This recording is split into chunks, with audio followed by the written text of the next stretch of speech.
आज प्रातःकाल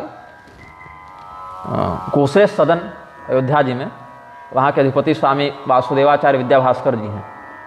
तो आज उनसे प्रातःकाल संवाद हो रहा था, तो उन्होंने एक संस्मरण बताया कि दक्षिणी भारत से कुछ रामानुजी महात्मा, त्रिदंडी सन्यासी इत्यादि आए थे, तो हरिद्वार में रुके थे। तो वहीं पर स्वामी जी का कोई सन्निधान था, आश्रम था। तो बाहर उन्होंने देखा कि शिवलिंग भी स्थापित है। तो भड़क गए कि हम लोग वैष्णव हैं, विष्णु परक आराधना करते हैं, आप शिवलिंग स्थापित किए हुए हैं, तो इससे तो संप्रदाय द्रोह हो जाएगा। तो स्वामी जी ने उत्तर दिया, ये जो शिव जी हैं ना, इन्हीं के हृदय में हमारे नारायण बैठे हुए हैं। विष्णु से हृदय शिवा और शिव से हृदय विष्णु। तो यदि हमारे नारायण जहाँ पर बैठे हैं उन्हीं को हम हटा दें तो हमारे नारायण बैठेंगे कहाँ? ऐसा उन्होंने समन्वय दृष्टिकोण से उत्तर दिया। तो कई बार क्या होता है, अनन्यता और दुराग्रह में भेद करना बड़ा कठिन हो जाता है कि हम अनन्य भक्त हैं कि दुराग्रही भक्त हैं। अब यदि स्वयं को श्री राम भगवान का भक्त बता रहे हैं, तो भगवान शिव के हृदय में बैठे श्री रामचंद्र जी का अनुभव क्यों नहीं हो पा रहा है? क्योंकि हमारे हृदय में भगवान की वो निष्ठा बने चाहे न बने, इसमें तो संदेह है, लेकिन भगवान शिव के हृदय में राम जी हैं, इसमें कोई संदेह नहीं हो सकता है। अथवा वैष्णव तिलक धारण किए, वेश धारण किए, स्वरूप बनाए कोई महात्मा आवें, अब अंदर से कौन क्या है इस पर नहीं जाते, केवल वेश पर भी अगर चिंतन करें, वेश मात्र से भी अगर कोई वैष्णव दिखता है तो उसके प्रति सम्मान का भाव या सदाचरण का भाव, मर्यादा के दृष्टिकोण से अपनाते हैं। तो जो भगवान महादेव वैष्णवों में सर्वश्रेष्ठ हैं, वैष्णव शिरोमणि हैं, अपने गुरु का सम्मान करते हैं, अपने गुरु के गुरु का सम्मान करते हैं, अपने गुरु के गुरु भाई का भी सम्मान करते हैं, अथवा कोई अज्ञात महात्मा भी अगर उस प्रकार से वेश रूप में भी आ जावे तो उनका सम्मान करते हैं। तो जो शास्त्रों में वैष्णवाग्रणी के रूप में सिद्ध हैं, उनके प्रति द्वेष भाव क्यों? तो अगर ऐसा द्वेष भाव बन रहा है तो समझना चाहिए कि ये भक्ति नहीं, ये दुराग्रह है। क्योंकि भगवान श्री रामचंद्र जी रामेश्वरम में भगवान महादेव की आराधना कर रहे हैं, और वहीं पर 2-3 महीना जाते जाते जब रावण का वध हो गया तो वही भगवान महादेव फिर स्तुति करने भी आए हैं समस्त देवताओं के साथ। तो इनका जो संबंध है, भगवान श्री रामचंद्र जी को देखकर शिव जी के मन में घृणा होती है कि भक्ति का उद्गार होता है, या भगवान महादेव का दर्शन प्राप्त करके राम जी के मन में घृणा होती है कि भक्ति का, प्रेम का उद्गार होता है। तो शैव को देखकर वैष्णवों के मन में और वैष्णवों को देखकर शैवों के मन में प्रेम उठना चाहिए, भक्ति का भाव उठना चाहिए कि घृणा और द्वेष का भाव उठना चाहिए। हम तो समझते हैं कि भगवान श्री रामचंद्र जी और भगवान महादेव एक दूसरे को देखकर जितने प्रेम से अभिभूत होकर व्यवहार करें, वैसा ही उनके भक्तों को भी करना चाहिए। तब शुद्ध मन है, तब मन में कोई कपट नहीं है, ऐसा हमारा अनुभव है। तो महारामायण का ये सिद्धांत है कि भूमौ जले नभसि देव नरासुरेषु भूतेषु देव सकलेषु चराचरेषु पश्यन्ति शुद्ध मनसा खलु राम रूपम रामस्य तच्छितितले समुपासकाश्च। भगवान के उपासक नहीं नारायण विराजी, भगवान के उपासक नहीं, भगवान के समुपासक, सम्यक उपासक को ही समुपासक कहा गया है। उपसर्ग लगाकर कहा, इसके विशेष अर्थ को प्रकाशित करने के लिए सम उपसर्ग लगाया गया, उसमें फिर प्रभाव बढ़ गया। उपासक और समुपासक, मार्ग और सन्मार्ग, आचरण और सदाचरण, उसके प्रभाव को निर्मलता से प्रकाशित करता है। तो आचरण कैसा हो? दुराचरण नहीं, सदाचरण हो। मार्ग कैसा हो? कुमार्ग नहीं, सन्मार्ग हो। तो उपासना कैसी हो? दुर्भिसंधि वाली अशास्त्रीय उपासना नहीं। तो अशास्त्रीय उपासना तो रावण और मेघनाद ने भी की, भगवान महादेव की आराधना की है, उपासक तो वे थे।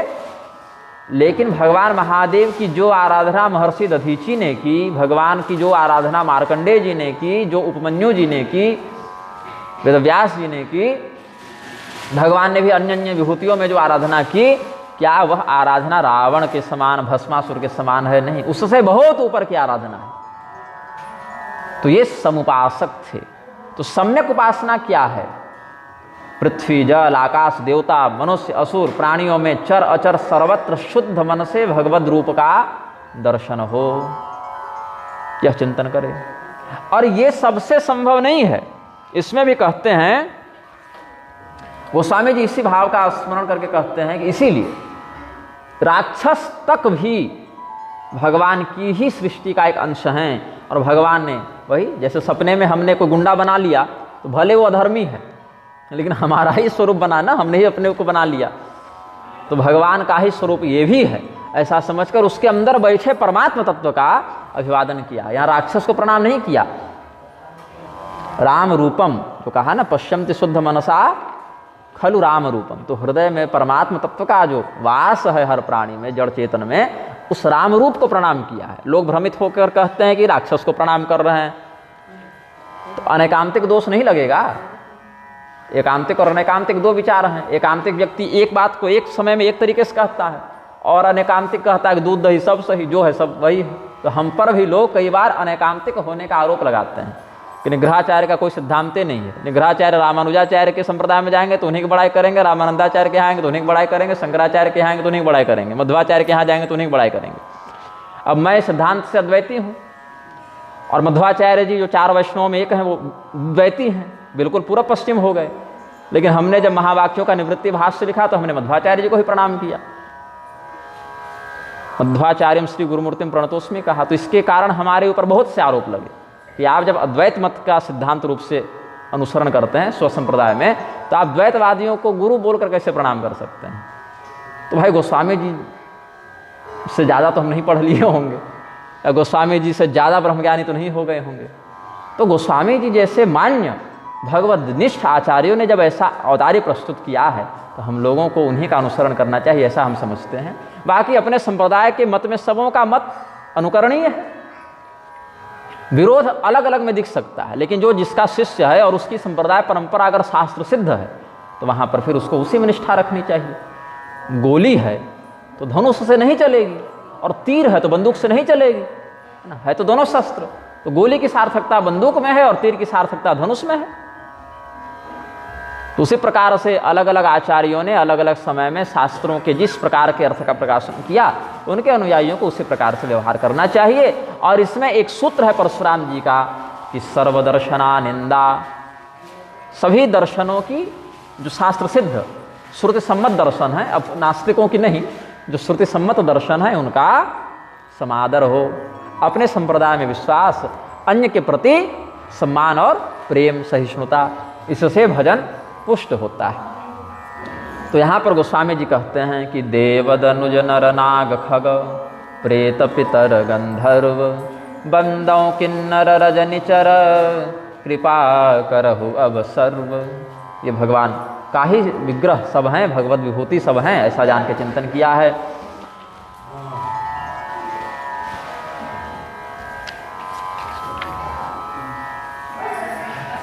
आकर 4,84,00,000 जाति जीव जलथल नभवासी, सिय राममय सब जग जानी, करऊं प्रणाम जोरि जुग पानी। जान कृपा कर किंकर मोहु, सब मिल करहु छाड़ी छल छोहु। निज बुद्धि बल भरोस मोहि नाही, ताते विनय करहूँ सब पाही, ताते विनय करहूँ सब पाही।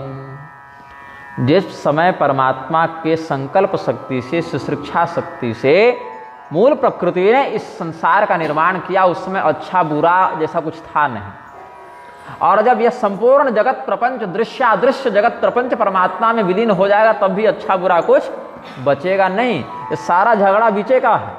जब तक संसार दिख रहा है, तुम साधु हो, चोर हो, डकैत हो, अच्छे हो, बुरे हो, राजा हो, गरीब हो, ये सारा झगड़ा जब तक स्थिति है तभी तक। सृष्टि और संहार में ये सब बातें नहीं होती।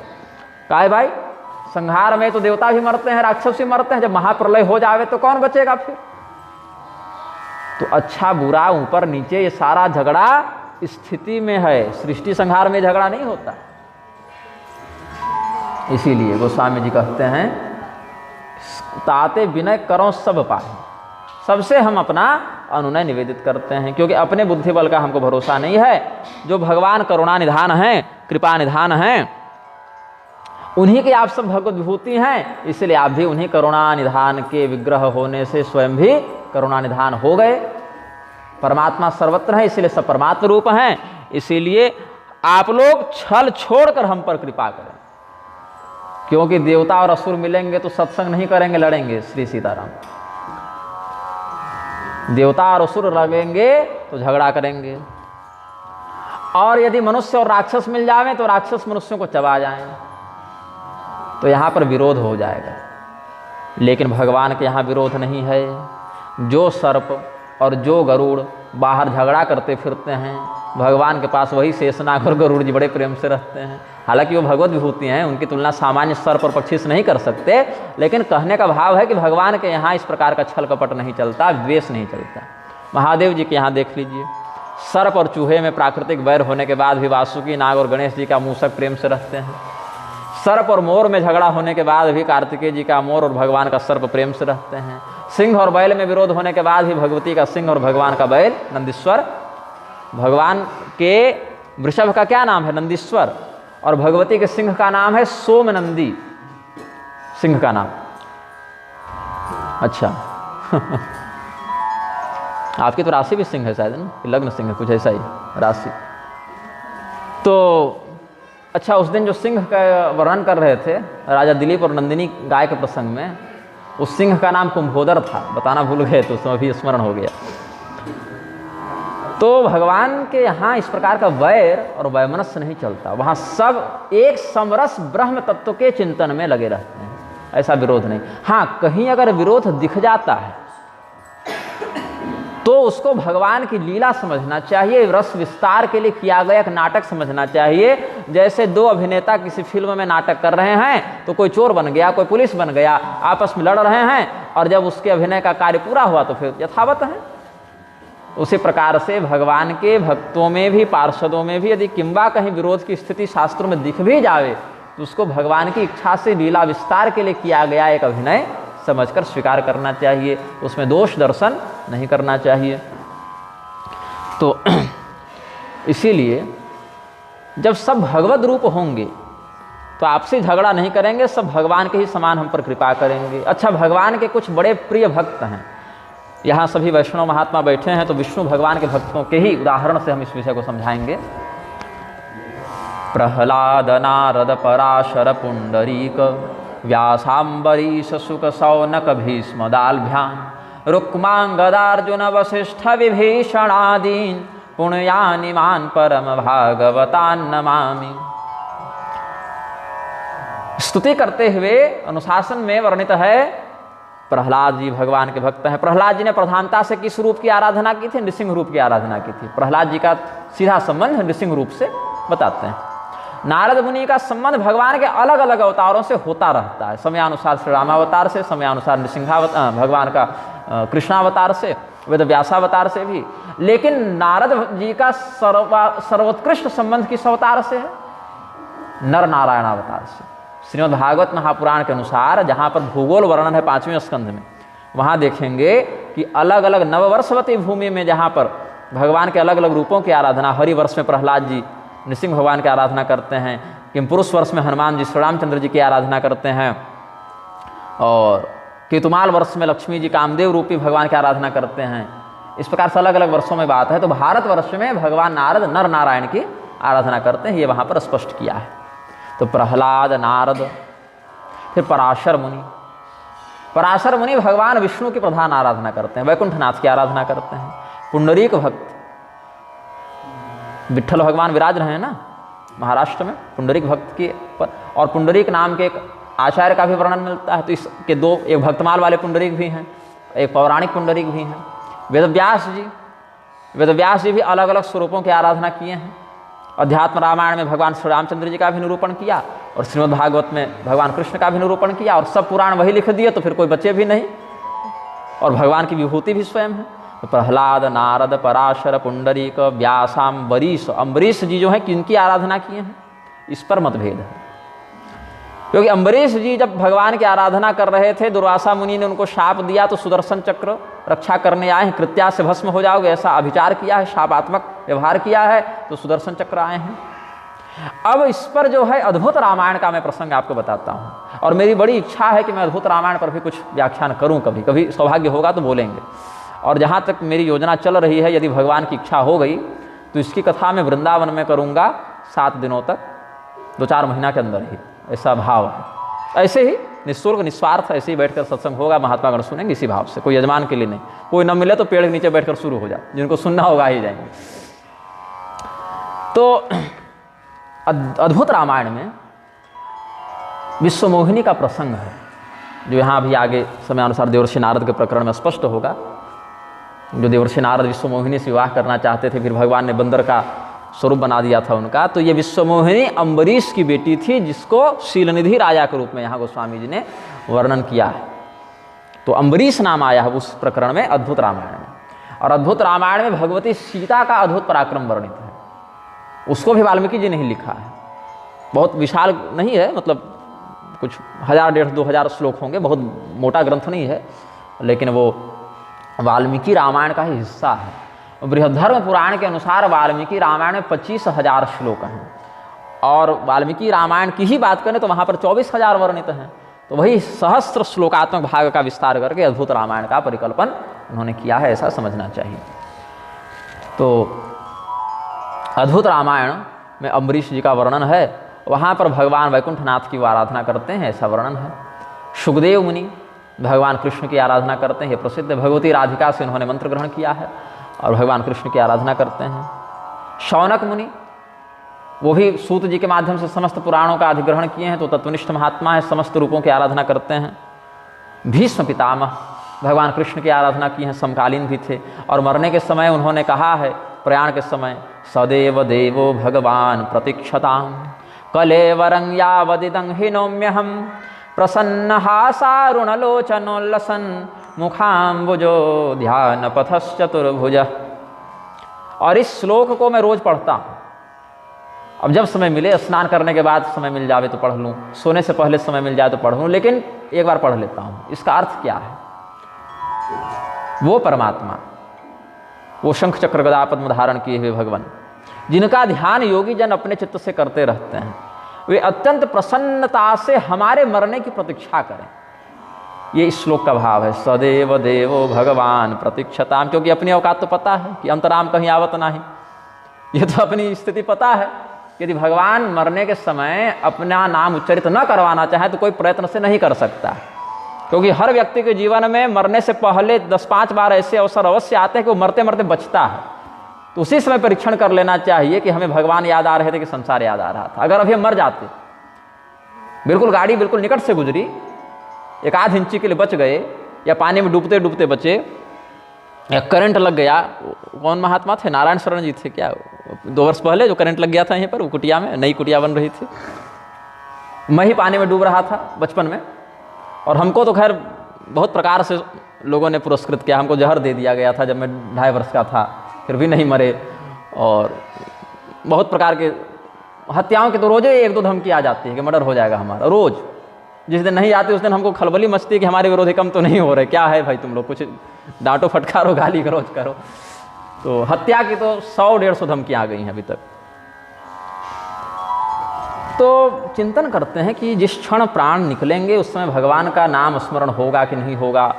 अगर गूंगे हो गए, वाणी स्खलित हो गई, तो कोई सुनाने वाला होगा कि नहीं होगा। तो मैं एक भारी षड्यंत्र करता हूँ मैं क्या करता हूँ कि वर्ष में 1-2 कथा भगवान को यजमान बना के सुना देता हूँ, क्योंकि मनुष्य जो दक्षिणा देता है वो खर्च हो जाती है, और भगवान परलोक में जो दक्षिणा देंगे सो तगड़ी देंगे, अपने स्तर पर देंगे। तो भगवान सर्वोत्तम दक्षिणा क्या देंगे कि मुक्त कर दें। तो ऐसे ही देव मूर्तियों को मैंने अपने जीवन की पहली भागवत कथा भगवती दुर्गा को श्रोता बनाकर की थी, ग्राम देवी को, और देवी भागवत, महाभागवत, श्रीमद् भागवत वाराणसी में गंगा जी को यजमान बनाकर सुनाई। तो ऐसे मैं प्रयास करता हूँ कि समय अगर खाली है अपने पास, और न भी खाली है तो कहीं अगर कार्यक्रम व्यवस्थित किया जा सके इधर उधर, तो समय निकाल के भगवान को ही बैठाकर, हमारे पिताजी ने जो अभी इस धरातल पर विद्यमान हैं, उनकी कृपा है हम पर, श्रीमद् भागवत महापुराण का 158 पारायण हनुमान जी को सुनाया, पूरा संस्कृत, जन्माद्यस्व से भवे भवे तक 158 पारायण पूरे श्रीमद् भागवत का करते थे, और अखंड किया, साप्ताहिक मत से अखंड किया। मतलब ये नहीं कि रोक कर, सोमवार से प्रारंभ करते, रविवार को 7 दिन सप्ताह पारायण, फिर उसी सोमवार से 7 दिन, फिर उसी सोमवार से 7 दिन, ऐसा करते करते लगभग 3.5 वर्ष उनको लगे थे, 3 साढ़े 3 वर्ष लगे थे। तो माता पिता को हमने देखा कि उस प्रकार से तपस्यात्मक जीवन रहा है, तो उनका संस्कार अनुग्रहित हुआ जीवन में। तो भगवान से भीष्म पितामह जो प्रार्थना किए हैं वही भाव हम अपनाने का प्रयास करते हैं कि सदैव देव भगवान प्रतीक्षताम, वह देवाधिदेव परमात्मा हमारी प्रतीक्षा करें। किस बात की प्रतीक्षा करें भाई? तो कलेवरं यावदिदं हि नौम्य हम, जब तक हम इस शरीर का परित्याग न कर दें वो प्रतीक्षा करें कि ये कब मरेगा, क्योंकि हम कब मरेंगे हम तो नहीं जानते, लेकिन वो जानते हैं। तो वो प्रतीक्षा करें जब ये मरे, और जिस समय हम मरने वाले हों अपनी ओर से भगवान स्वतः संज्ञान लेते हुए प्रसन्न हासारुणलोचनोल्लसन्मुखाम्बुजो ध्यान पथस चतुर्भुज, वही चतुर्भुज स्वरूप। ये तो भीष्म पितामह के भाव है, हमको तो कोई भी चलेंगे हमको तो श्री राम रूप में आ जावे, चाहे श्री कृष्ण रूप में आ जावे, चाहे नृसिंह रूप में आ जावे, चाहे दुर्गा रूप में आ जावे, चाहे शिव रूप में आ जावे, चाहे गणपति रूप में आ जावे, सूर्य रूप में आ जावे, यूनिफॉर्म चाहे वो जो अपना ले, लेकिन तत्व तो परमात्मा तत्व है। तो हमको ऐसा कोई हठ नहीं कि वही रूप शंख चक्र गदा पद्म ही चाहिए, धनुष बाण भी चलेंगे, मोर मुकुट भी चलेंगे, लेकिन आ जाइएगा कम से कम, ये भाव रहता है।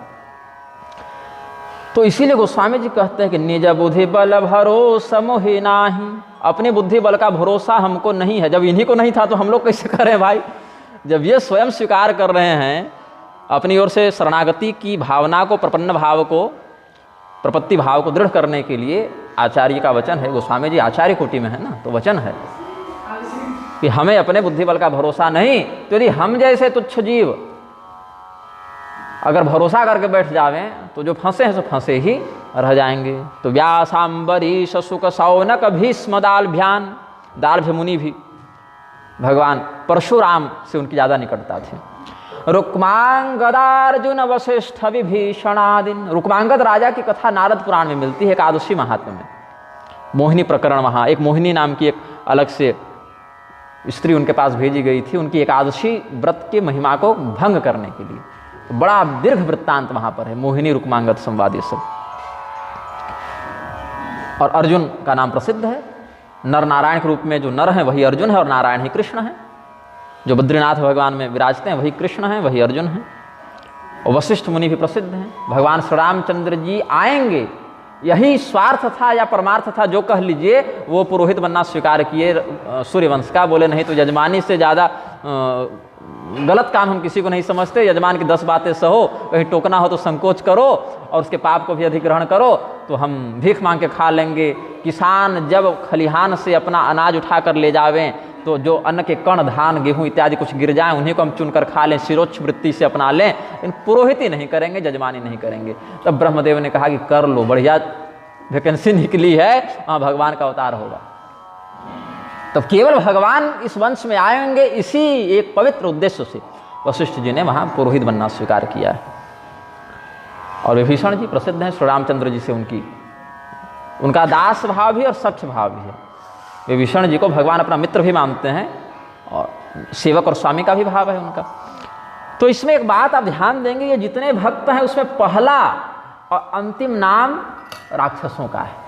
विभीषण जी राक्षस राज हैं, प्रहलाद जी भी राक्षस राज हैं। तो प्रहलाद जी कोई ऋषि नहीं, कोई देवता नहीं, राक्षस थे, दैत्य कुल में थे। और विभीषण जी भी वैसे ही थे। लेकिन भक्तों की जब परिपाटी में मंगलाचरण करते हैं तो पहला और अंतिम नाम राक्षस ही का लेते हैं। ये उनकी योग्यता है, ये उनका समर्पण का महात्म्य है। तो इसीलिए गोस्वामी जी ने बंदव, किन्नर, रजनीचर सब कह दिया। अच्छा, इसमें भी देखें, यमराज का एक वचन है। अजामिल का नाम जानते ही हैं सब संत समाज में, नारायण नाम उसके मुख से पुत्र भाव से उच्चरित हुआ था, भगवत भाव से नहीं। 88 वर्ष की अवस्था में 10 पुत्रों के पिता अजामिल अपने सबसे छोटे पुत्र नारायण को, पुत्रम नारायणा वयम दूरे क्रीडनका सक्तम पुत्रम नारायणा वयम, जब यमदूतों को देखा अजामिल ने तो नारायण ऐसा पुकारा अपने पुत्र को, तो नंबर दूसरी जगह लग गया उसका। उसके यहाँ जो नारायण शब्द का उच्चारण हुआ तो भगवान के पार्षद आ गए, वो वैकुंठनाथ भगवान ने भेज दिए और फिर यमदूतों से उनका संवाद हुआ, यमदूतों को भगा दिया गया। फिर अजामिल की बुद्धि भी भगवत पार्षद दर्शन से शुद्ध हुई, तो हरिद्वार जाकर फिर विधिपूर्वक उन्होंने भगवत स्मरण करके शरीर छोड़ा। फिर विमान आया तो बैठकर गए दिव्य धाम को।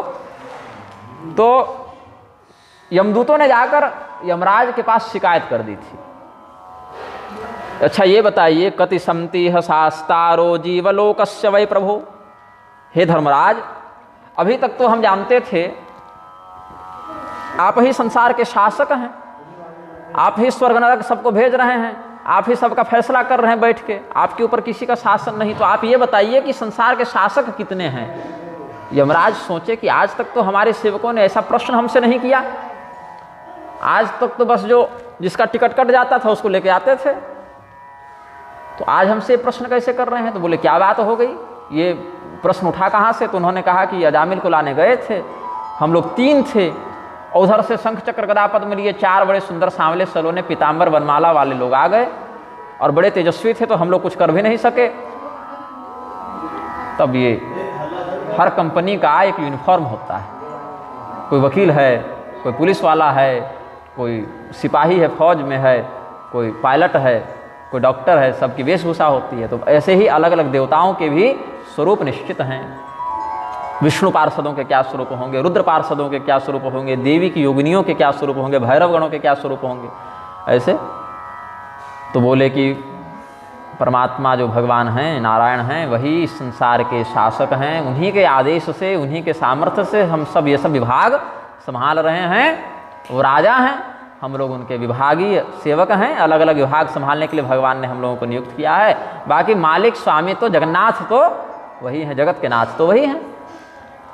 और एक बात कही, धर्मम तो साक्षात भगवत प्रणीतम न वै विदुर्षयो नैव देवा। धर्म जो है, धर्मराज नाम है ना यमराज का, जो गरिमामय संबोधन, वो धर्मराज है। पापियों के लिए यमराज हैं और दुष्टों के लिए, धर्मात्माओं के लिए धर्मराज हैं। एक स्वरूप बड़ा सुंदर है, सौम्य है। गरुड़ पुराण इत्यादि का भी अध्ययन करेंगे, सारोधारे सही, लेकिन उसमें भी वर्णन है कि यमलोक में प्रवेश करने के 4 दरवाजे हैं। तो दक्षिण दिशा से जो द्वार खुलता है वहाँ से पापियों को लाया जाता है और पूरब उत्तर पश्चिम से धर्मात्माओं को लाया जाता है। तो जब धर्मात्मा आते हैं तो यमराज का बड़े आह्लादक स्वरूप में दर्शन करते हैं, वो बड़ा दिव्य सुंदर मनोरम स्वरूप है। और जब धर्मात्मा को देखते हैं यमराज तो बड़े प्रसन्न चित्त से उसका स्वागत करते हैं। और पहले से उस सभा में जो पुण्यात्मा देवता ऋषि सब विद्यमान हैं उनको कहते हैं कि देखो ये अमुक व्यक्ति अमुक स्थान पर अमुक कुल में उत्पन्न हुए थे, वहाँ इन्होंने ऐसा ऐसा दिव्य धर्म का आचरण किया, तो हम सब इनका स्वागत करेंगे। इन्होंने अपने जीवन को कृतार्थ किया है, इन्होंने असफल नहीं किया अपने जीवन को। फिर उसका स्वागत करके जैसा पुण्य होता है वैसे धाम को भेज देते हैं। और जो दुष्ट होता है उसको जब लाया जाता है तो यमराज का स्वरूप देखकर ही वो बेहोश हो जाता है। इतना विकराल भयंकर स्वरूप, बड़ी बड़े दांत, नाखून, अंगार छोड़ती हुई आंखें, काला कलूटा स्वरूप, अट्टहास करते हुए, जीभ इतनी लंबी कि कान तक जीभ पहुंच जाए, जीभ से कानों को चाटते हुए, सूर्य के समान तेजस्वी नेत्रों से उसको भस्म कर देंगे ऐसा देखते हुए और डांटते हुए कि तुमको यही करने मनुष्यों ने भेजे थे, अभी भी नहीं सुधरे हो। तो आत्मा संयमितो येन सदैवस्तु यमस्मृतः। यम क्यों कहते हैं? उन्होंने अपनी आत्मा का संयम करके रखा है। अपने गड़बड़ हो जाएंगे तो निर्णय कैसे देंगे? तो जो न्याय की गद्दी पर बैठा हो उसको स्वयं निष्पक्ष और धर्मज्ञ होना चाहिए और निर्भय भी होना चाहिए। नहीं तो लोग ही धमकी देंगे कि ज़्यादा मत फैसला कीजिए, देख लेंगे आपको। तो यमराज को निर्भय भी होना पड़ेगा। और निर्भयता कैसे आती है? भगवत शरणागति से ही निर्भयता आती है। तो भगवान ही धर्म के स्वामी भी हैं, प्रवर्तक भी हैं और धर्म के द्वारा आराध्य भी वही हैं। आचार प्रभवो धर्मो धर्मस्य प्रभुरच्युतः, विष्णु सहस्रनाम के आखिरी में देखेंगे तो सदाचरण प्रधान, श्रुति स्मृति पुराणागम सम्मत मर्यादा में जो सदाचरण विहित है वही धर्म है। और उस धर्म का जो स्वामित्व धारण करते हैं वही अच्युत भगवान है, जो अपने प्रभाव से कभी नीचे नहीं गिरते। चाहे वो सारथी की गद्दी पर बैठ जाएं तो भी परमात्मा ही रहेंगे, चाहे द्वारिका की गद्दी पर बैठ जाएं तो भी परमात्मा ही रहेंगे, चाहे दिव्य दिव्य आभूषणों से युक्त होकर अयोध्या के सिंहासन पर बैठ जाएं तो भी परमात्मा ही रहेंगे, चाहे जंगल जंगल हे सीते का विरह लीला करें तो भी परमात्मा ही रहेंगे। अर्थात बाहर से वो जैसी भी लीला की अभिव्यक्ति करें, मूल तत्व में उनमें कोई दोष नहीं आता, कोई मल नहीं आता, कोई विकार नहीं आता। इसलिए वो निर्मल निष्कल निर्विकार परमात्मा है, वही धर्म के स्वामी हैं। तो स्वयंभूर्नारदः शंभुः कुमारः कपिलो मनुः प्रह्लादो जनको भीष्मो बलिर्वैयासकिर्वयम्। द्वादशैते विजानीमो धर्मम भागवतम भटाह। अपने यमदूतों का सम्मेलन बुलाकर यमराज ने 12 लोगों के नाम गिनाए हैं। यहाँ तो प्रहलाद, नारद, पराशर, पुंडरीक, व्यासाम्बरीश, सुक, सौनक, भीष्म, दालभ्यान, रुक्मांग, गदा, अर्जुन, वशिष्ठ, विभीषण आदि पुण्यानिमान परम भागवतान नमामि, इसका व्याख्यान कर चुके। अब यमराज ने भागवत महामंडल का उपदेश किया। जैसे आजकल परिषद होता है ना, विद्वत परिषद है, धर्म महामंडल है, फिर मंडल होते हैं तो महामंडल होते हैं, फिर महामंडलेश्वर होते हैं। अब तो क्या है कि हर दूसरी गली में एक महामंडलेश्वर और जगतगुरु मिल जा रहे हैं।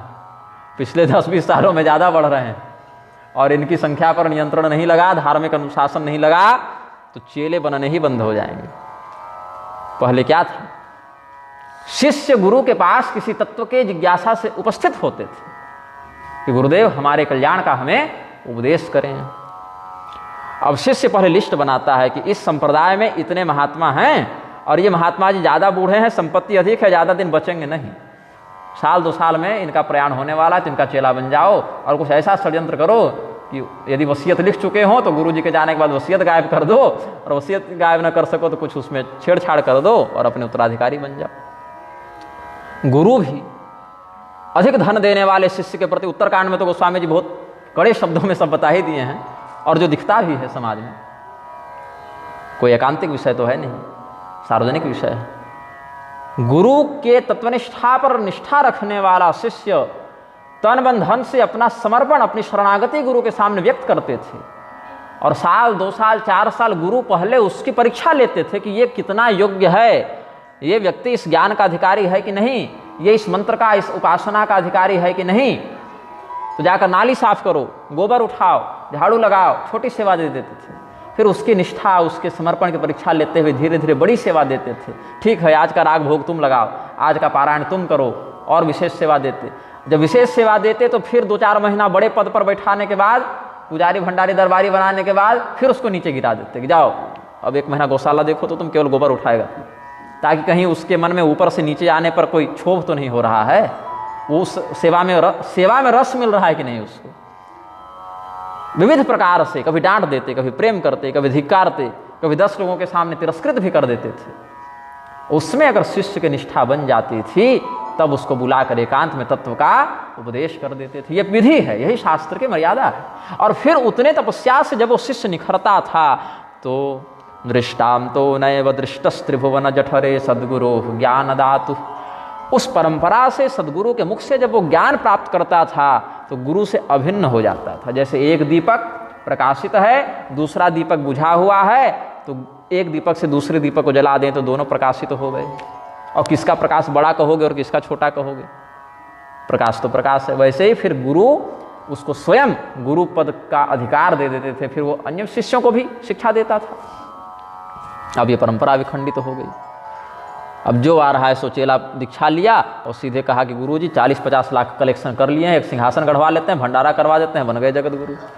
चाहे उसके लिए विधिपूर्वक सांप्रदायिक सिद्धांत का अनुसरण किया या नहीं किया, अध्ययन किया कि नहीं, पुरस्चरण किया कि नहीं, तो तपस्वी धनवंत और दरिद्र गृही, यही सब लक्षण देखने को मिलता है।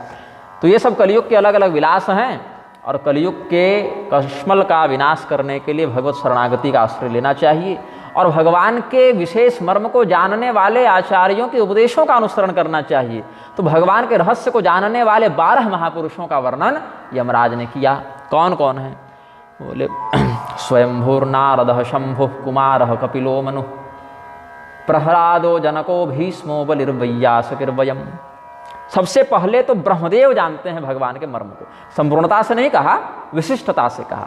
ये लोग दावा नहीं कर रहे कि हम लोग भगवान के बारे में पूरी तरीके से जान गए, लेकिन इनसे बेहतर कोई नहीं जानता। कहने का भाव ये है, जितना अधिक से अधिक ये जानते हैं उतना बाकी लोग नहीं जानते। सर्वोत्तम ज्ञाता में से यही 12 लोग हैं। ब्रह्मदेव हैं, देवर्षि नारद हैं, भगवान महादेव हैं, सनत कुमार हैं, कपिल मुनि हैं, मनु महाराज हैं, प्रहलाद जी हैं, राजा जनक हैं, भीष्म पितामह हैं, राजा बलि हैं, और सुखदेव जी हैं, और वयम मतलब मैं हूँ। तो यमराज इस श्लोक को बोल रहे हैं, तो यहाँ यमराज की भी गणना हो गई। यही 12 लोग। द्वादशैते विजानीमो धर्मान भागवतम भटाः। हम सब जो हैं धर्मम भागवतम भटाः, हम सब यही 12 लोग भागवत धर्म को, भगवत तत्व बोधक रहस्य को जानते हैं। तो यहाँ राजा बलि क्या है? राक्षस कुल से ही तो हैं। प्रहलाद जी क्या है? राक्षस कुल से हैं। भीष्म पितामह जनक जी ये सब मनुष्य योनि में हैं, उसमें ब्राह्मण नहीं है, क्षत्रिय हैं। और सनत कुमार, कपिल मुनि ये सब ब्राह्मण श्रेणी में आएंगे। महादेव जी, ब्रह्मदेव जी ये सब देवताओं में आएंगे। और देवर्षि नारद, सुखदेव जी ये सब ऋषि महर्षियों में आएंगे। तो अलग अलग प्रकार से अलग अलग श्रेणियों में भगवान के जो जो भक्त थे, तत्वज्ञ थे, उनका स्मरण किया। और यही कारण है कि गोस्वामी जी ने भी बंदों सबके पद कमल सदा जोरी जुग पानी, इस प्रकार से भाव व्यक्त किया है। सनत कुमार संहिता में जो भाव व्यक्त किया गया उसी का अनुसरण करके गोस्वामी जी ने ये उद्गार व्यक्त किए हैं। ऐसे ये तो हनुमान जी ने भी बताया है। श्री राम रहस्योपनिषद में सनत कुमार को राम एवं परब्रह्म, श्री राम ब्रह्म तारक, ऐसे श्री राम तत्व तारक ब्रह्म की संज्ञा में उपदिष्ट हैं वेदों में। तारक ब्रह्म की उपाधि वर्णित करते हैं हनुमान जी सनत कुमार के पास। हनुमान जी तो ऋषि महर्षियों के भी आचार्य हैं। इनका विश्वविद्यालय चलता था। पुराणों में आख्यान है कि हनुमान जी ने यूनिवर्सिटी खोली थी। आज की भाषा में यूनिवर्सिटी कहते हैं, विश्वविद्यालय तो श्रेष्ठ शब्द है, अनुवाद में कह देते हैं सरल भाषा में। और इनके विश्वविद्यालय में 10,000 शिष्य थे जिनको ये परमात्म तत्व का उपदेश करते थे। और इस विश्वविद्यालय की विशेषता क्या थी? यहाँ श्री रामचंद्र जी भी जाकर सुनते थे और पढ़ते थे। ये गौरव प्रदान किया है हनुमान जी को इन्होंने कि आप हमारे भी गुरु के रूप में प्रतिष्ठित हों। जैसे वशिष्ठ जी भगवान के भक्त हैं, लेकिन भगवान ने उनको अपने गुरु रूप में भी गौरव प्रदान किया है। सांदीपनि मुनि को अपने गुरु के रूप में गौरव प्रदान किया है। देवर्षि नारद, महर्षि अगस्त ये सब आते थे तो भगवान कि ये सब भक्त हैं, लेकिन फिर भी भगवान उठकर इनका सत्कार करते थे, प्रणाम करते थे, आचार्य के समान सम्मान करते थे। तो देवर्षि नारद, सनत कुमार और श्री रामचंद्र जी ये सब भी हनुमान जी के उन उपदेशों का लाभ लेते थे। नारद पुराण इत्यादि में इन सब बातों का विशेष व्याख्यान प्राप्त होता है। आनंद रामायण में भी कुछ बातें हैं विशेष वर्णित। तो सनत कुमार संहिता का हम वर्णन कर रहे थे। और सनत कुमार को ये रहस्य किसने बताया? हनुमान जी ने बताया। कहाँ बताया? श्री राम रहस्योपनिषद में बताया, जिसको कहीं कहीं हनुमदोपनिषद भी कहते हैं। सनत कुमारा हनुमंतम पप्रच्छु, ऐसे उपोद्घात है कि सनत कुमार जी हनुमान जी के पास जाकर परम तत्व का पूछते हैं निर्णय। तो समस्त अवतारों का, देवताओं का वर्णन करने के बाद फिर श्री राम तत्व का व्याख्यान करते हैं। तो वहाँ श्री रामो ब्रह्म तारक ऐसा वेद वाक्य प्राप्त होता है। फिर सनत कुमार जी ने अपनी संहिता का आख्यान करके शिष्यों में प्रसारित किया इस ज्ञान को। तो उसमें कहते हैं राम सत्यम परम ब्रह्म रामात् किंचिन्न विद्यते तस्माद् रामस्वरूपम ही सत्यम सत्यमिदं जगत। अब इसमें एक विरोधाभास है कि शंकराचार्य जी ने कहा कि जगन मिथ्या, संसार की तात्विक स्थिति को शंकराचार्य जी के मत में स्वीकार नहीं करते हैं। और शंकराचार्य जी ने भी ये जो कहा ये अपने मन से नहीं कह दिया कि आज सोए उठे और ऐसा कह के चले जाते हैं, ऐसा नहीं। आचार्यों की जो वाणी है, चाहे किसी भी संप्रदाय में ले लें, आचार्यों के साथ एक व्यवस्था होती है कि कल्पित ज्ञान का वे प्रसारण नहीं कर सकते हैं, मनमौजी बात नहीं बोल सकते हैं। अपनी अविच्छिन्न गुरु परंपरा से प्राप्त ज्ञान का ही, अथवा कम से कम तपस्या दिव्य विधा से देवता के द्वारा प्राप्त ज्ञान का ही वो आश्रय ग्रहण करके व्याख्यान कर सकते हैं। उसमें भी प्रमाण अंतःकरण प्रवृत्तयः की छूट मिलती है कि अगर किसी वाक्य का स्पष्ट उल्लेख शास्त्र में न मिलता हो तो अपनी तपस्या का प्रयोग करके, विवेक का प्रयोग करके भी बातें समझाई जा सकती हैं दृष्टांत में, लेकिन कम से कम शास्त्र में उसका निषेध न मिलता हो। अगर विधान न मिलता हो तो विवेक का प्रयोग करके अपनी समझ से व्याख्यान कर सकते हैं, लेकिन निषिद्ध बातों का विधान पूर्वक व्याख्यान नहीं कर सकते हैं। ये आचार्यों की मर्यादा होती है। क्योंकि आचिनोति शास्त्राणि, तो शास्त्रों का चिन्वन करके, शास्त्रों को चयन करके वहाँ से जो प्रधान प्रधान बिंदु हैं, सारभूत हैं, उसको शिष्य को यथावत उपदिष्ट करके आचरण करने और कराने वाला ही गुरु आचार्य कहलाता है। ये भी परिभाषा है शास्त्रों में। मत्स्य पुराण इत्यादि में वचन है, तंत्र शास्त्रों में भी वचन प्राप्त होते हैं। तो शंकराचार्य जी ने भी जो कहा वो अपने मन से कल्पना करके नहीं कह दिया, वो भी निरालंबोपनिषद ये सब का आश्रय लेकर कहे हैं। जीवो ब्रह्म एवं नापर इत्यादि का सिद्धांत उपनिषद का उन्होंने वहीं से ग्रहण किया है। वेद वाक्य है, वेद वाक्य हम और आप तो बनाए नहीं हो, तो भगवत वाक्य है। तो यहाँ पर जो कहा कि सत्यम सत्यमिदम जगत, और वहाँ कहते हैं जगन मिथ्या, इसमें विरोधाभास दिखता है। तो विरोधाभास क्यों दिखता है? क्योंकि शब्दार्थ को पकड़ रहे हैं, लक्ष्यार्थ को नहीं पकड़ रहे हैं, ऐसा हमारा चिंतन है। जगत की स्थिति में ही भजन होता है। भजन कब होगा? जब एक साधक होगा और एक साध्य होगा। भजन क्या है? भजन साधन है। भजन साधन है। साधन कौन करेगा? साधक करेगा। किसके लिए करेगा? तो साध्य के लिए करेगा। तो भजन साधन हुआ, हम सब साधक हुए, और हमारे इष्ट श्री रामचंद्र जी हों, श्री कृष्णचंद्र जी हों, स्वसंप्रदाय परंपरा में, वो हमारे साध्य हो गए। अब एक स्थिति ऐसी आती है कि साधक और साध्य अभिन्न हो जाते हैं। ये बहुत ऊपर की स्थिति है, अभिन्न हो जाते हैं। जैसे आपको भगवान श्री रामचंद्र जी का दर्शन जड़ चेतन में हो रहा है तो अपने अंदर भी तो होगा। तो उस स्थिति में जैसे नदी का जल समुद्र में जाकर अभिन्न हो जाता है, ये अध्यात्म रामायण में भी ये रहस्य श्री राम गीता और राम हृदय ये सब में बताए हैं भगवान। तो जब तक नदी समुद्र से बाहर है तब तक उसके स्वतंत्र अस्तित्व का अनुभव होता है, उसके जल के पृथक होने का अनुभव होता है। लेकिन जब वही नदी अत्यंत वेगवती होकर स्वभावतः ही समुद्र में प्रविष्ट हो जाती है तो उसके जल और समुद्र के जल को आप प्रयत्नपूर्वक भी अलग नहीं कर सकते हैं, उसमें भेद का दर्शन नहीं कर सकते हैं। वैसे ही एक स्थिति ऐसी आती है जब साधक और साध्य में भेद मिट जाता है तो वहाँ साधन भी लुप्त हो जाता है। तो दासोहम भाव से सोहम भाव में उसकी स्थिति हो जाती है। इसका उपदेश वशिष्ठ जी ने ग्रंथ लिखा था तत्व सारायण। जैसे वाल्मीकि जी ने रामायण लिखा, अयन का क्या अर्थ बताए थे? घर, निवास स्थान। हाँ, तुरंत ऐसे कर देते हैं तो वही अर्थ है। तो जैसे रामायण श्री रामचंद्र जी का घर है, निवास है, स्थान है, अयन, तो तत्व सारायण, सभी तत्वों का जो सार है उसको एकत्र किया है वशिष्ठ जी ने, तत्व सारायण। तो उसमें भी ज्ञान कांड, कर्म कांड ये सब विषय हैं। सूर्य गीता, राम गीता, ये सब उसमें बड़े दुर्लभ ग्रंथ हैं। तो उसमें श्री राम गीता भी है, वहाँ भी सब बातों को प्रतिपादित किया गया है। वो हनुमान जी और श्री रामचंद्र जी के बीच का संवाद है और उसकी एक बड़ी प्राचीन प्रति सौभाग्य से हमारे पास उपलब्ध है।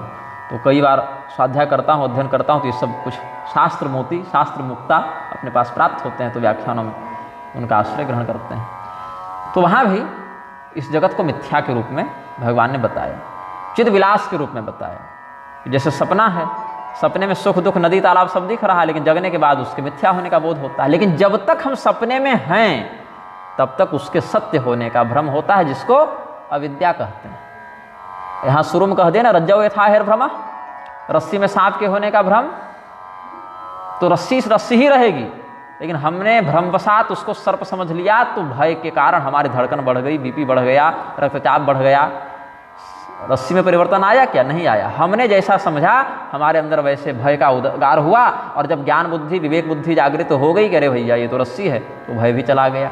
रस्सी में कोई परिवर्तन नहीं आया।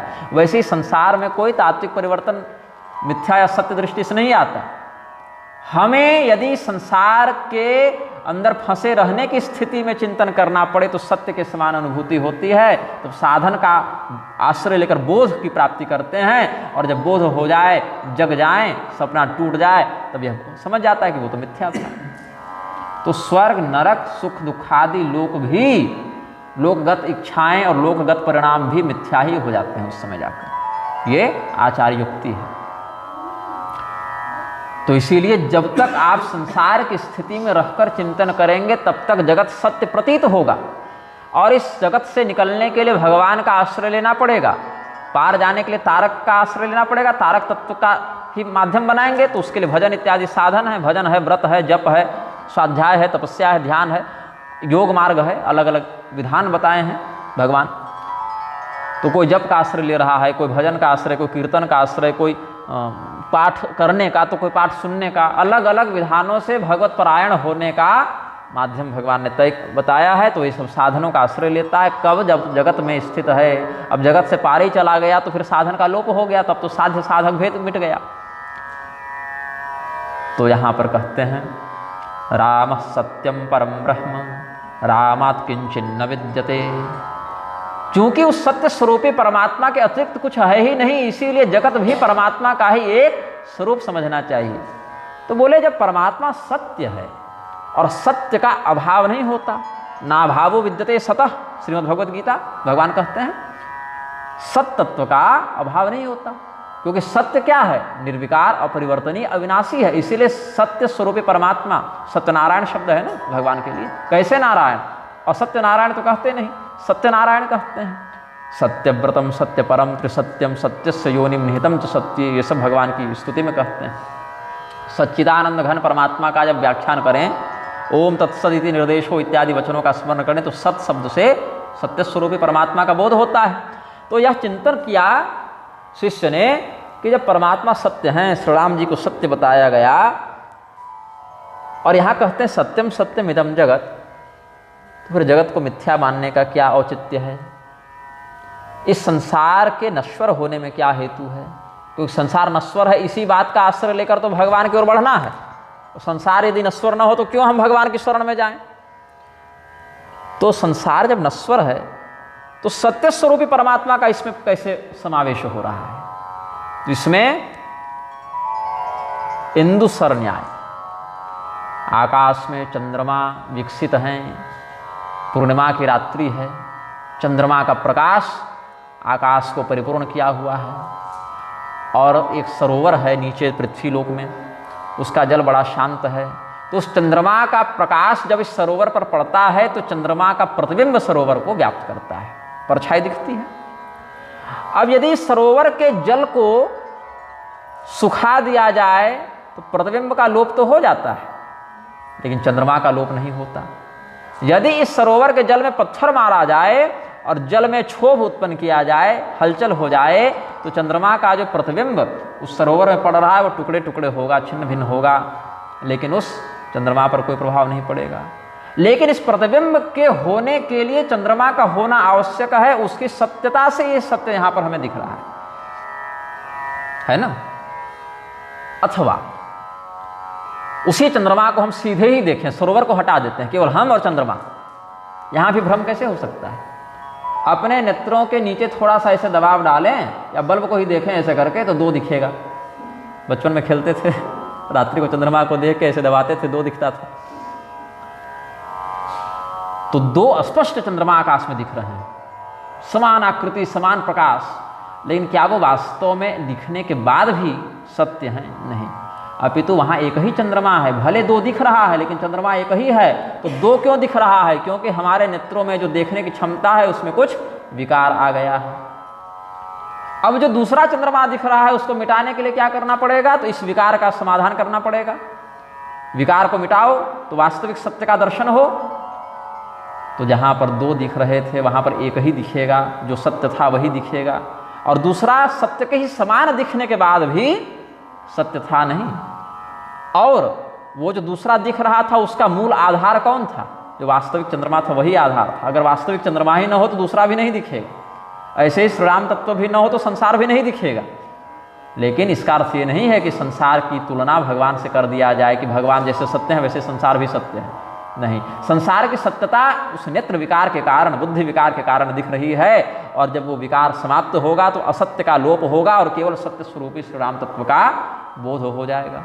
तो इसीलिए जहाँ पर सत्यम सत्यम इदम जगत कहा वहाँ सविकार दृष्टि युक्त जगत का बोध है, और जहाँ जगन मिथ्या कहा वहाँ विकार रहित दृष्टि से जगत की नश्वरता का प्रतिपादन करते हुए ब्रह्म तत्व के सत्य का अवलोकन करने का भाव है। तो राम सत्यम परम ब्रह्म रामात् किंचिन्न विद्यते तस्माद् रामस्वरूपम ही सत्यम सत्यमिदम जगत, ये वचन कहा। इसके बाद वो स्वामी जी की आगे की चौपाई का आश्रय लेते हैं। करन चहवु रघुपति गुण गाहा लघुमति मोरि चरित अवगाहा सूझन एकौ अंग उपावु सूझन एकौ अंग उपावु मन मतिरंक मनोरथ रावु मन मतिरंक मनोरथ रावु। कोई बहुत गरीब व्यक्ति है, बहुत दरिद्र है, भिक्षाटन इत्यादि के माध्यम से अन्य लोगों के सहयोग से किसी प्रकार से एकाध वक्त का, एकाध समय का भोजन हो जाता है। अब यदि वो अपने मन में ये मनोरथ धारण कर ले कि हम तो भैया एकदम सोने के महल में रहेंगे और मणिमुक्ता जटित सिंहासन पर बैठेंगे और विविध प्रकार के भोगोपभोग से अपने जीवन को पुरस्कृत करेंगे, तो इसकी मूर्खता ही कही जाएगी। अति महत्वाकांक्षा कही जाएगी। देखिए महत्वाकांक्षा भी गलत नहीं है, लेकिन अति महत्वाकांक्षा हो जाना ये गलत है, ये अशोभनीय भी है। तो गोस्वामी जी कहते हैं कि हम भगवान श्री रामचंद्र जी के, रघुपति जी के चरित्र का वर्णन करना चाहते हैं, लेकिन समस्या क्या है, हम गरीब हैं और भगवान जगदीश्वर हैं, जगत के सिंहासन पर जो बैठे हैं उनका हम वर्णन कैसे कर दें, क्योंकि विस्तृत चरित्र है और हमारी बुद्धि गरीब है, दरिद्र है। यहाँ तक कि चरितम रघुनाथस्य शतकोटि प्रविस्तरम एकैकमक्षरम पुंसाम महापातकनाशनम। भगवान का चरित्र जो है वो अतुल्य है, अनंत है। 100 करोड़ श्लोकों का एक उपमान बता दिया गया, लेकिन इसको भी संपूर्णोपमान नहीं कहा, इतना ही है। इदमित्थम कही जात न सोई, ये सब भी वचन है, इतना ही है, ऐसा ही है, ये दावा नहीं कर रहे, ये आश्वासन नहीं दे रहे, अपितु अनंत है, शतकोटि प्रविस्तर है। तो बोले फिर उतना पढ़ेंगे, समय रहे, समझ रहे तब ना उद्धार होगा। बोले नहीं, भगवान के चरित्र की यही विशेषता है कि एक अक्षर में भी पूर्ण है। एकैकम अक्षरम पुंसा महापातकनाशनम। जो प्रभाव संपूर्ण श्री राम अनंत चरित्र का है, वही प्रभाव उस चरित्र के जुड़े एक अक्षर का भी वही प्रभाव है। केवल राम कह दो तो भी वही प्रभाव है, और संपूर्ण 100 करोड़ श्लोकों का पारायण कर दो तो भी उसका वही प्रभाव है। बोले फिर फायदा क्या, जब केवल 2 अक्षर से काम बन सकता है तो इतने इतने श्लोकों की रचना का क्या कारण है। इसीलिए क्योंकि भक्त अतृप्त होता है, तृप्ति भक्ति में बाधक है। भजन करने से मन भर जाए तो समझ लो भक्ति खंडित हो रही है। भक्त वही सच्चा है जो सदैव प्यासा बना रहे, जिसको भजन कथा का चाव बना रहे। परीक्षित जी को सुखदेव जी 4 श्लोक में भी भागवत का मर्म समझा के उद्धार करवा सकते थे, लेकिन परीक्षित जी जब तक जीवित रहे तब तक कथा ही सुनते रहे। हनुमान जी जैसे परम तत्ववेत्ता भक्त भी आज तक भजन करके तृप्त नहीं हुए कि हाँ अब हो गया, अब नहीं करेंगे, सदैव अतृप्त बने रहे। इसलिए भगवान के श्रेष्ठतम भक्तों में उनकी गणना होती है। देवर्षि नारद कभी नहीं कहे कि चलो बहुत भजन हो गया अब आराम करेंगे, नहीं, उनका नारायण जप कीर्तन अहर्निश विद्यमान है। तो भजन तो श्वास पर चलता है। जो सचेतावस्था में नहीं भी कर सकते हैं ऐसे योगी जन अजपा जप के माध्यम से श्वास पर भी भगवान का नाम सुमिरते रहते हैं, जपते रहते हैं। अखंड वृत्ति से भजन करने का निर्देश शास्त्र देते हैं। तो ये बात केवल गोस्वामी जी ने कहा ऐसा नहीं है, पूर्व काल के आचार्यों ने भी यही चिंतन किया है। क्व सूर्य प्रभवो वंशः क्व चाल्प विषया मति तेरशोर दुस्तरम मोहा दुड़ुपे नास्मि सागरम। अब सूर्यवंश का विस्तार कितना अधिक है, अलग अलग राजाओं के चरित्र यहाँ वर्णित हैं। जब रघुवंशम महाकाव्य लिखने के लिए कालिदास जी बैठे तो यही चिंतन किया कि कहाँ सूर्यवंश का महान उज्ज्वल पवित्र चरित्र, कहाँ हमारी छोटी सी बुद्धि जिस प्रकार से लघु आकृति का अल्प संसाधन युक्त तरणी का आश्रय लेकर हम समुद्र पार नहीं कर सकते, लहरों के माध्यम से ही उसको नष्ट कर दिया जाएगा, वैसे ही अल्पमति का आश्रय लेकर सूर्यवंश के वर्णन में हम समर्थ नहीं हैं। तो जब सूर्यवंश के बाकी राजाओं के वर्णन में समर्थ नहीं है तो सीधे भगवान के चरित्र लिखने में कैसे समर्थ होंगे। फिर भी आगे क्या कहते हैं, मति अति नीच ऊंची रुचि आछी चाहिए अमीय जग जुरई न छाछी क्षमि हहि सज्जन मोरि ढिठाई सुनि हहि बाल बचन मन लाई सुनि हहि बाल बचन मन लाई। मेरी बुद्धि अत्यंत निम्न स्तरीय है। गोस्वामी जी की विनम्रता अद्भुत है, हृदय छू जाती है। कोई दूसरा व्यक्ति गोस्वामी जी का 10% ज्ञान भक्ति भी प्राप्त कर लेता ना तो उसके अहंकार की कोई सीमा नहीं होती, लेकिन इतने तत्वनिष्ठ महात्मा होने के बाद, भगवतनिष्ठ महात्मा होने के बाद भी उनकी विनम्रता का अद्भुत स्तर है। गोस्वामी जी कहते हैं कि मेरी मति अत्यंत नीच स्तर की है और चाह हमारी बड़ी ऊपर की है कि हम भगवान का चरित्र लिख डालें। तो हाल क्या है कि पीने के लिए हमको छाछ नहीं मिल रही है समय पर और इच्छा करने के अमृत चख लें। तो चाहिए अमीय जग और जुरई न छाछ ही, हमको छाछ नहीं मिलती और हमको अमृत पीने की चाह है। ऐसे ही बुद्धि हमारी बड़ी खोटी है और इच्छा क्या है कि भगवत चरित्र का व्याख्यान करें। तो हमारी धृष्टता है, यह हमारा दुस्साहस है। और सज्जन लोग हमारे इस दुस्साहस को भूलकर हमें क्षमा कर देंगे, यह भी आशा है। क्योंकि हम तो संतों के बालक हैं, संतों के सेवक हैं, संतों के अनुयायी हैं। तो संत जन हमारी इस टूटी फूटी भाषा में जो भगवान का चरित्र है उसको सुनकर हमें डांटेंगे नहीं, फटकारेंगे नहीं। अपितु जैसे घर में बच्चा तोतली बोली बोलता है, लाल बाबा बड़े प्रेम से आनंदित होते हैं बच्चों की बोली सुनकर तो बच्चा जब तोतली बोली बोलता है तो स्पष्ट वाणी का उच्चारण नहीं करता, बहुत सी अशुद्धि होती है उसके उच्चारण में, लेकिन माता पिता प्रमुदित होते हैं, और बोलो इस प्रकार से प्रोत्साहित करते हैं।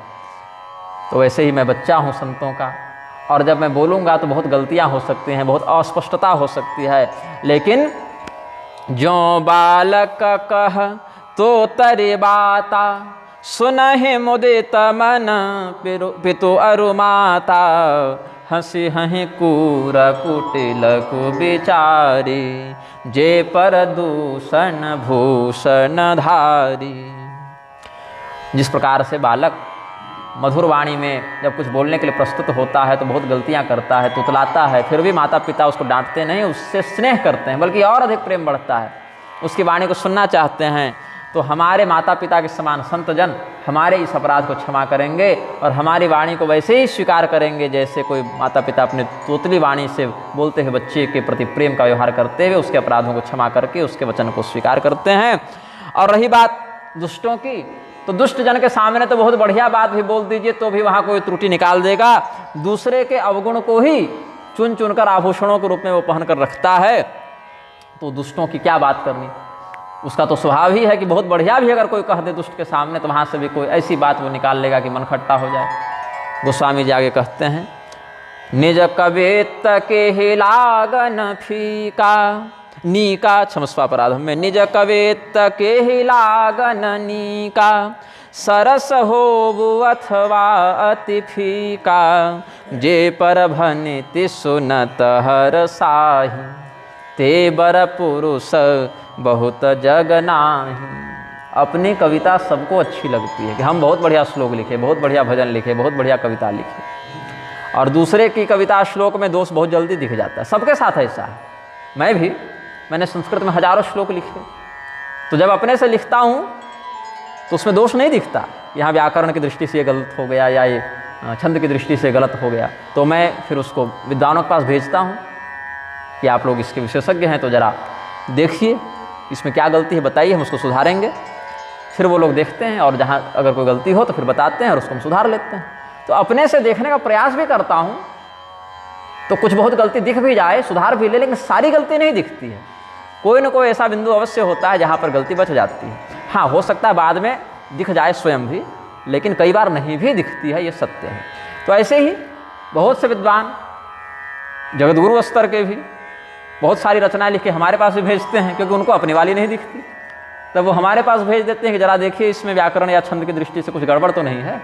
तो हम भी देखते हैं, कहते हैं स्वामी जी इसमें ऐसा प्रयोग थोड़ा जम नहीं रहा, इसको ऐसे देख लेते हैं, तो देख कर सुधार कर लेते हैं। तो विनम्र व्यक्ति तो सुधार कर लेता है, दुराग्रही व्यक्ति वहीं खूंटा गाड़ के बैठ जाता है।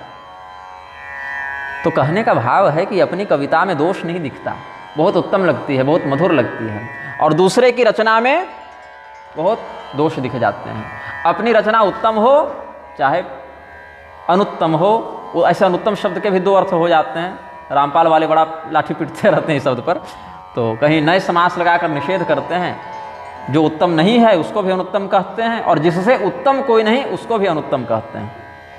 नास्ति उत्तमो यस्मात्, वो अनुत्तमः ये भी अर्थ लगता है, और नास्त्युत्तमः इत्यनुत्तमः ये भी अर्थ लगता है। जो उत्तम नहीं उसके लिए भी संस्कृत में अनुत्तम शब्द है, और जिससे उत्तम कोई दूसरा नहीं मतलब सर्वोत्तम, उसके लिए भी अनुत्तम शब्द आता है। भगवान के लिए अनुत्तमो दुराधर्षः विष्णु सहस्त्रनाम में, वहाँ क्या अर्थ है? भगवान से उत्तम कोई नहीं, ऐसा अर्थ लगता है। तो यहाँ पर भाव है कि अपनी रचना उत्तम हो चाहे अधम हो, लिखने वाले को तो बढ़िया ही लगता है, लेकिन ऐसे सत्पुरुष बड़े दुर्लभ हैं जो दूसरे की रचना को सुनकर भी प्रशंसा करें। दूसरे की रचना भी जिनको उत्तम लगे, अच्छी लगे, दूसरे की रचना को सुनकर जो हर्षित हों, ऐसे सत्पुरुष अधिक नहीं है संसार में। जे पर भनिति सुनत हर साही, ते बर पुरुष बहुत जगनाहि। इस पर एक बड़े उत्तम भक्त हुए भगवान के आचार्य जयदेव कवि, गीत गोविंद इत्यादि उन्होंने लिखे हैं।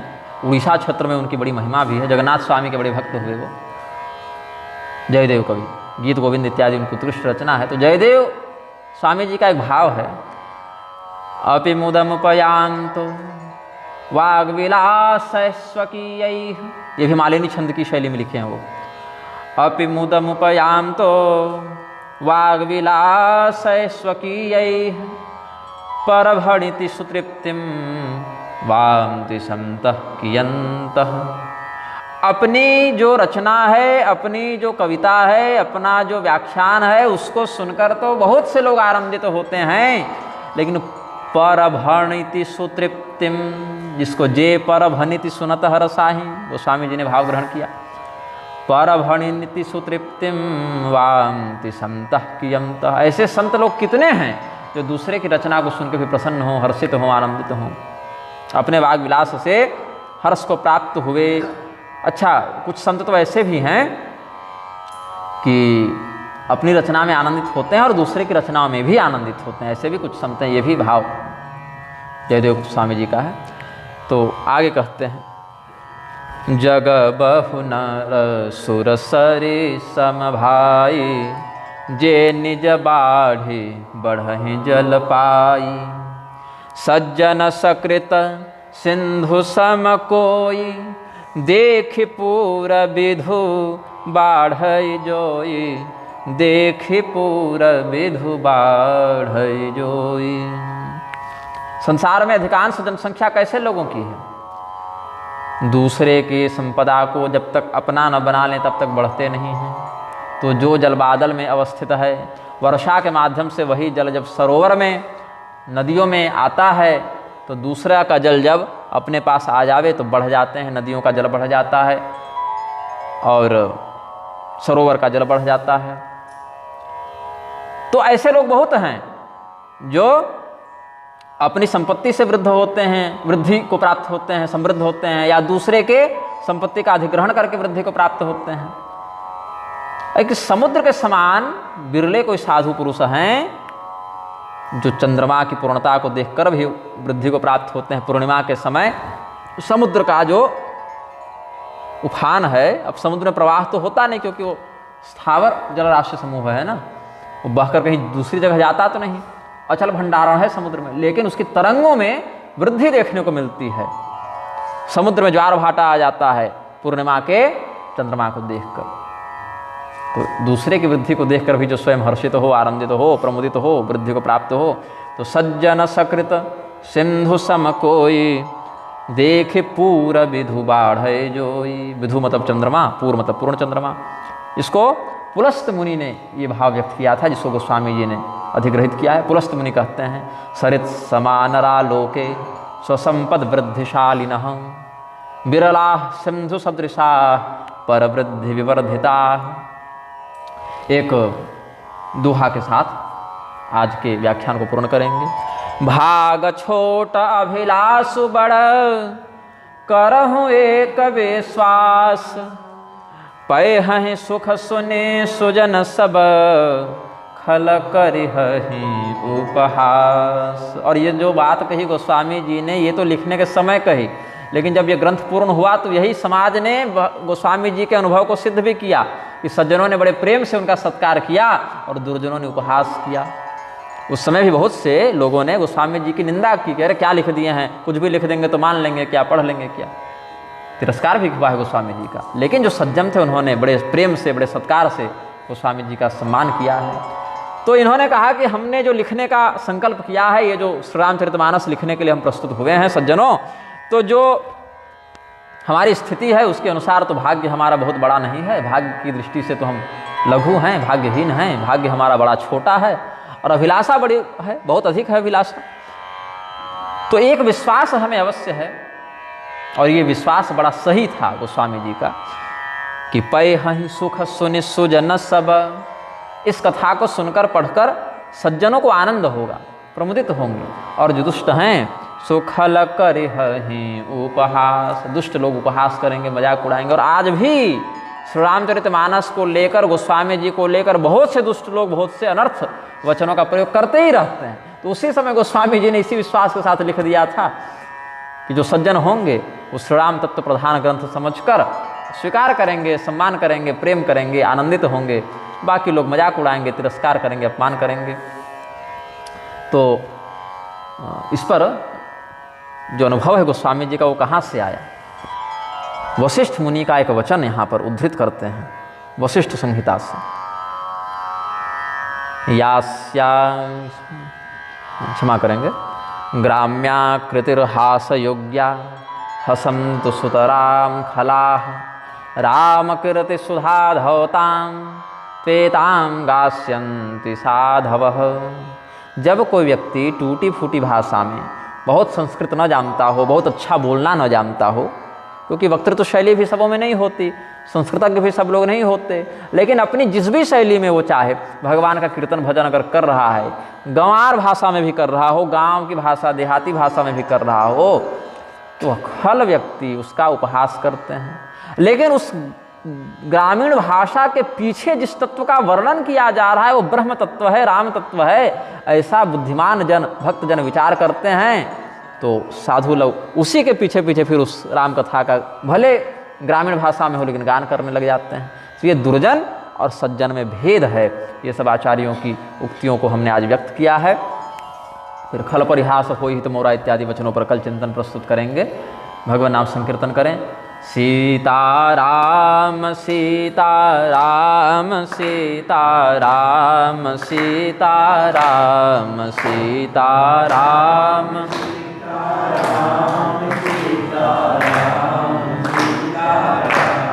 राधे श्याम राधे श्याम राधे श्याम राधे श्याम राधे श्याम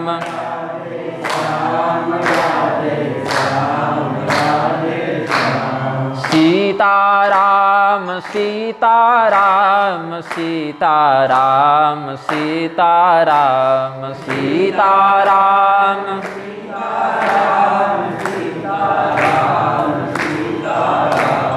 राधे श्याम राधे श्याम राधे श्याम राधे श्याम